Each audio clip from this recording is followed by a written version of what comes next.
Now listen to the conversation and answer questions 1 to 3. Hi, sit down, please. How can I help you? Thank you. I'm a student in the sociology faculty. I'm coming to ask for some information about renting a room in the college or near the campus. My name is Sarah. Yes, Sarah. How long have you been here in Sydney? You are not new, I suppose. No, I'm in my second year. I came to Sydney 18 months ago from Korea. Where are you living now? I live with my aunt in my cousin's room. It's pretty nice to live with my relatives, but unfortunately my cousin has finished his term and is returning from Britain next week. I have to rent a room for myself. Yes, it sounds a little unfortunate, but I suppose it's a good chance for you to have a deeper understanding to real world. I hope so. Well, what sort of thing are you looking for? What we provide ranges from shared flat to homestay. And of course we have houses with gardens if you like. No, the house with a garden is obviously out of my price range.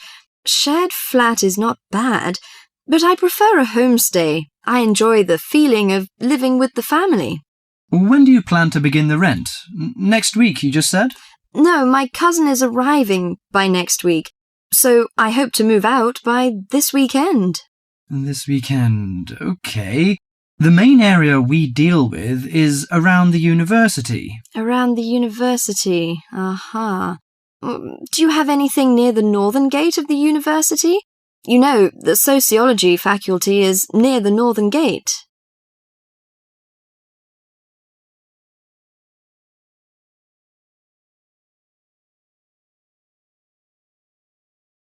Before you hear the rest of the conversation, you have some time to look at questions 4 to 10.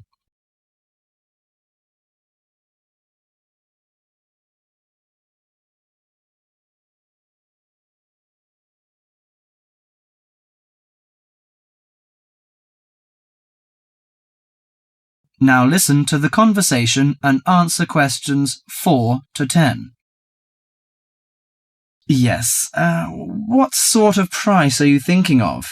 Well, could you give me some idea? You know, I have no experience of renting a room. I don't know what price is reasonable, but I hope it's not over $300. I see. Usually the homestay ranges from $180 per month. Only $180?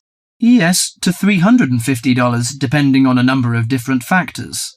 What does it depend on? Well, obviously the quality of the house, the facilities and extra services. Oh, I don't care about the quality very much, as long as it's clean. As to the facilities, I want the room with the separate bathroom. Kitchen isn't a necessity, because I don't want to cook by myself. I hope to have meals with the family if possible. Okay, let me check the files. Yes, I think this one might suit you. It's a family house with 2 vacant bedrooms. How about the owner of the house? I mean, is it a family or... According to the file, it is a retired lady. She wants to find college students as tenants. That's great. What's the condition of the rooms? The bigger bedroom is furnished and with a bathroom, and the rent is $320 per month. The smaller one charges $250. It is furnished too, but without bathroom. Oh, $320. It's a bit out of my range, but I think I prefer the bigger one. How about the meals? Well, the rent includes breakfasts and suppers, no lunches, however. You have to buy your lunch. That's no problem. I usually have my lunch in the college cafeteria. And that doesn't cover the water bill and electricity fee, but the laundry is included. Fine. Could you tell me the address? Yes, it's on 323 West Park Road. Let me get that down. 323. Okay, it's near the university.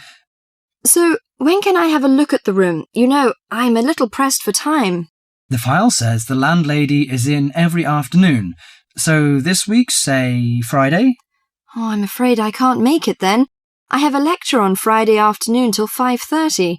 How about Thursday? Okay, that's fine. Would 5 be okay? Yes, fine. Just come here. Yes, here in the student service office. Oh, before I forget, before moving, you have to pay 1 month's rent in advance. Really? Oh, I didn't know that before. Could I ask why? As the deposit. In case you damage the property or move out without giving notice. Usually this doesn't happen, but standing in the owner's shoes... Yes, I understand it all. So that's $320. Okay, I'll take the money if I'm satisfied. Well, a word of advice. Don't forget to get a receipt when you pay the deposit or rent. Yes, thank you so much. That is the end of section 1.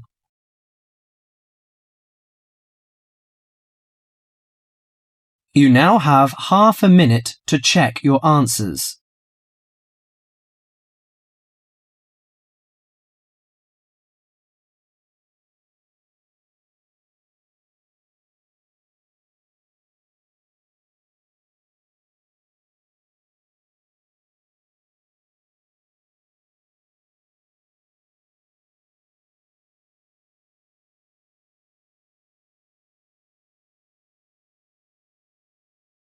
Now turn to Section 2. Section 2. You are going to hear a talk given by Madeline. She is going to introduce the recreational facilities on campus and in town. First, you have some time to look at questions 11 to 20.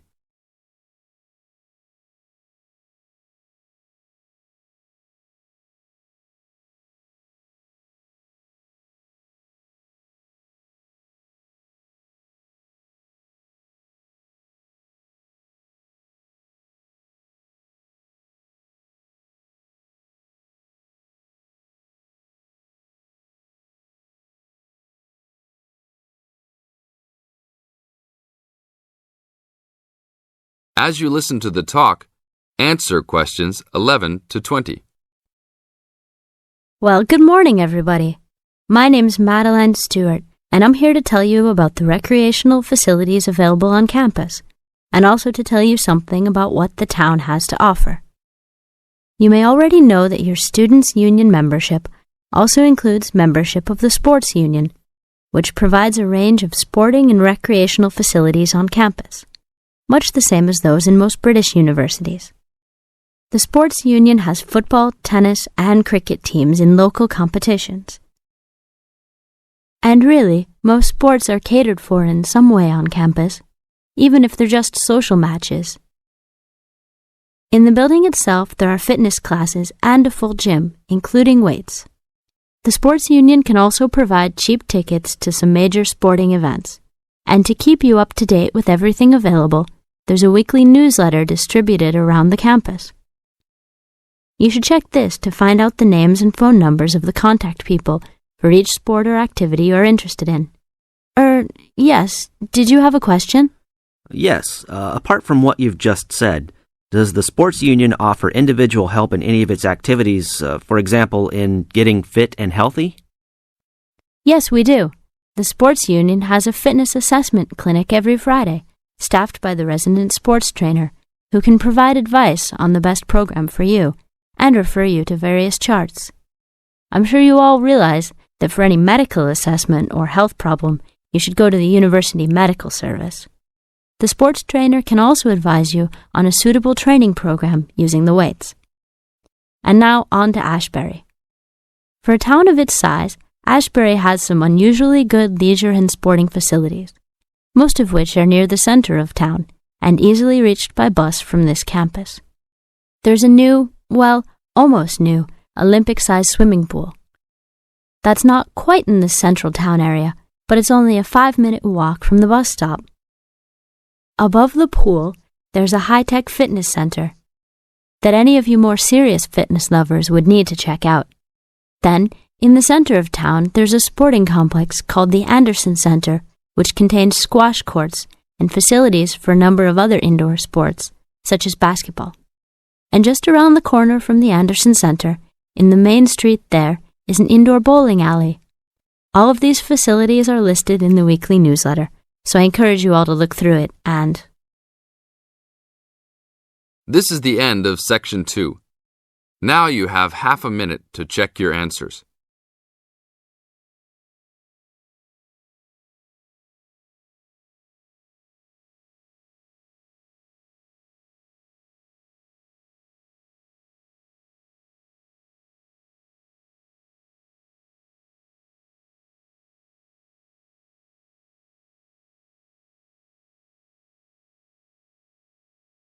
Now turn to Section 3.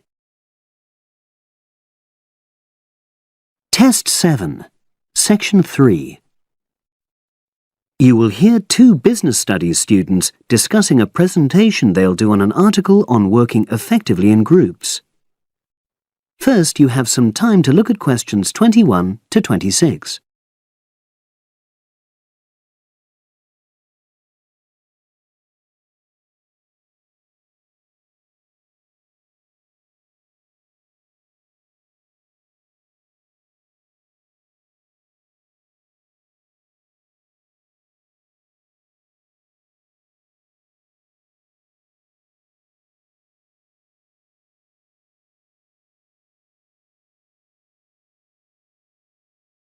Now listen and answer questions 21 to 26.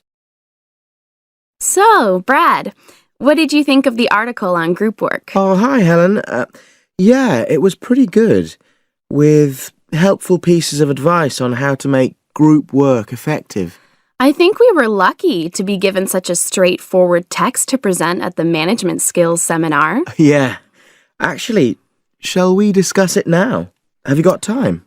Sure, it's only a 10-minute presentation, so we just need to explain and then give our views on the main points raised in the article. I'll jot down some notes. Right. So, there are 3 main sections. I suggest we start with listening. Yeah, effective listening in groups, because it's not something that's frequently covered on courses in our field. No, and we should say that in the presentation. Yeah. And also effective listening's pretty simple, you know. I don't think it's hard to learn.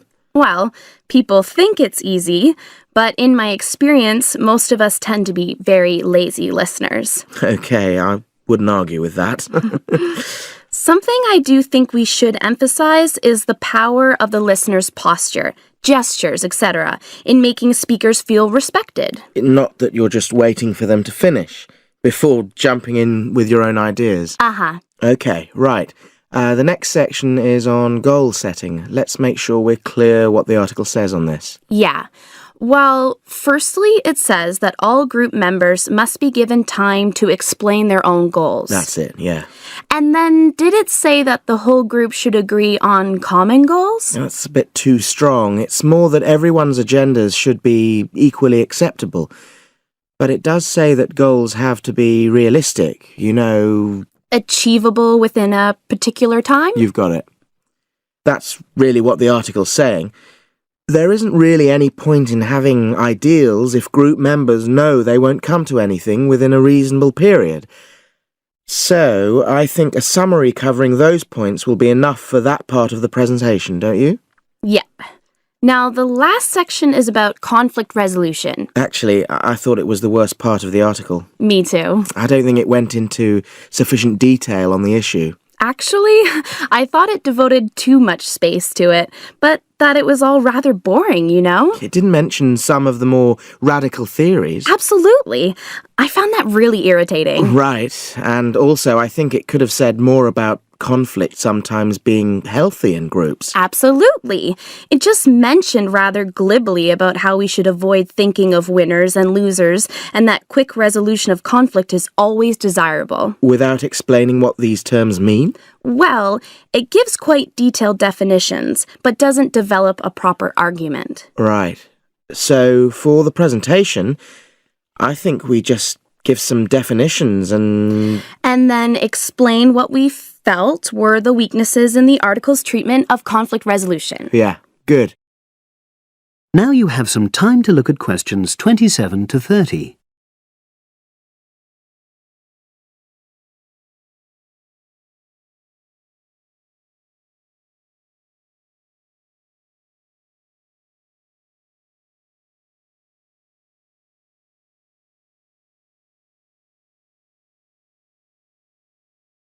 Now listen and answer questions 27 to 30. So, let's think about what we have to prepare for the actual presentation. Well, I suppose we'll use PowerPoint. but I'm hopeless at using it, especially if it has any visuals. I really have to look into doing a course on it because I know I'll need it in the future. Don't worry, I'm quite happy using PowerPoint and I'll put it together when everything else is ready. That's a relief. But yes, do that later. Okay. Now, I heard the tutor saying we have to include some well-chosen quotations from the article. I'm not sure if we do. I'll email him to find out. No need, I can just have a look at the specs he gave us when he set the task. That'll be quicker. But the tutor definitely said we have to prepare a handout to go with the talk. I'm not really sure how we do that. Sarah did one last year. Who's she? She's doing the same option as me on marketing. I'll ask her advice on what to include. Great. So that just leaves the bibliography at the end. I suppose it'll mainly be articles. Yeah. So we'll just look on the web, and we can leave that till later. But we've been advised against that?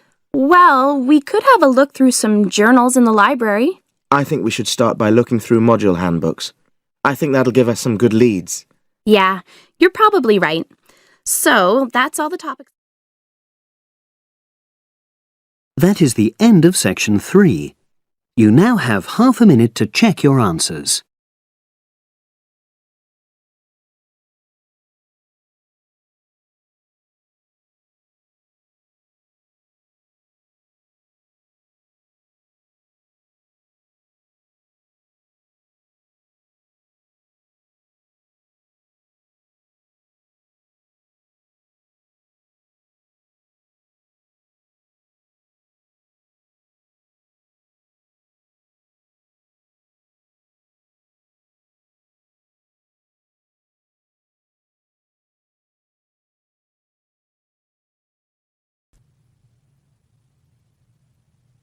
Section 4.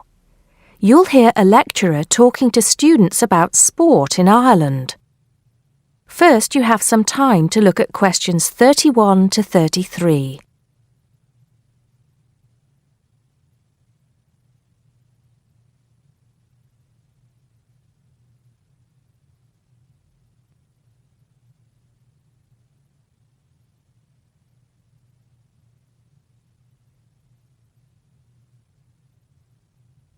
Now listen carefully and answer questions 31 to 33. Now, today we're going to be finding out about the most popular sports in the Emerald Isle. That's Ireland, of course. Can you guess what they are? Well, there are these two lesser-played games, a form of rounders and Gaelic handball. But we'll start with one which is perhaps over 3,000 years old. Arriving in Ireland with the Celts, some claim. That may be a slight exaggeration, but I consider it to be the fastest field game in the world, and it goes by the name of hurling. Well, that's what it's known as in the English-speaking world anyway. So, what do you have to do? You've got 15 players on a team, one of them the goalkeeper. Each one has a stick called a hurley. Here you are. I've brought mine along. Had it since I was at school. This is what it looks like, and basically you have to get this ball, called a sliotar, that's S-L-I-O-T-A-R, so it's not spelt the way it's pronounced. You hit it into the net for 3 points, or you can hit it over the net for 1 point. The goal looks like the letter H, with the net under the crossbar. The goalie has a bigger stick than the others to help keep the ball out. You can also catch the sliotar and run with it for 4 steps maximum, or bounce it on your stick. Is that clear to you all? I'll be showing you a video a bit later, so you can see what a game actually looks like. You might like to think of it as a mixture of lacrosse, hockey, and baseball. Oh, and it's played by women too. But it goes by the name of camogie in that case. Before you hear the rest of the talk, you have some time to look at questions 34 to 40.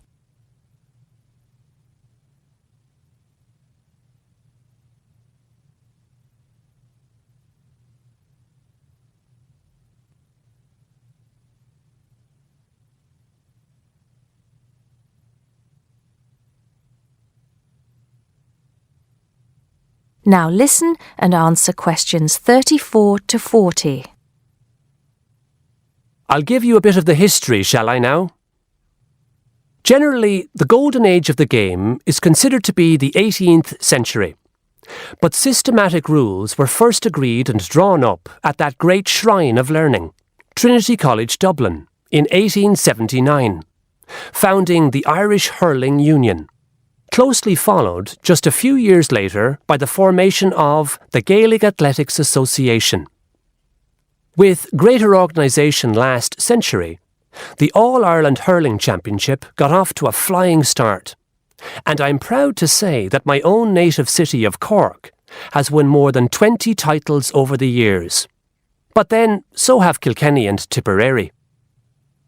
Is it only played in Ireland? No. Well, it is the only country with a national team at the moment, but you may be surprised to discover there are hurling clubs in London, as well as in America and Argentina, to name just a few. The other game I'd like to take a little time to introduce you to is Gaelic football, which is played on the same pitch as hurling with the same number of players, but there's no net. You just have to get the ball over your opponent's goalposts, and you can do that by kicking or punching the ball.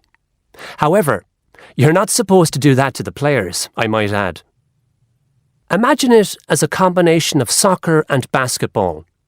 But in my opinion, it's a more exciting spectacle than either of those. Excuse my bias, if you will. It's also very popular with women. In fact, there are more women's teams than for any other sport. Whether despite or because of the physical contact involved, I wouldn't like to say. They do play a shorter game, 60 minutes, rather than the men's 70. So, let's have a look. If we can have the lights down, I'll see if I can get this technology to work. That is the end of section 4. You now have half a minute to check your answers.